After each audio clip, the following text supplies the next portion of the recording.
დღეს თბილისში ცნობილი ავსტრიული კომპანია Gerbrühl Weiss საქართველოში ახალ პრემიუმ კლასის ლოჯისტიკურ ჰაბს ხსნის. ქვეყანაში ასეთი ცენტრების არსებობაზე და მის მნიშვნელობაზე ისაუბრებს ეკონომიკისა და მდგრადი განვითარების მინისტრი გიორგი კვირიკაშვილი. ტერმინალის მშენებლობა 2012 წლის დეკემბერში დაიწყო და 7 თვის თავზე დასრულდა.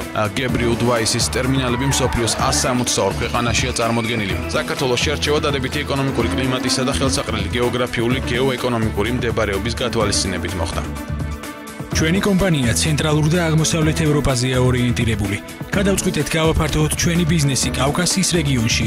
საქართველოს ინვესტირების კუთხით საინტერესო გარემოა და გვინდა ლოჯისტიკის სფეროს განვითარებაში ჩვენი წვლილი შევიტანოთ.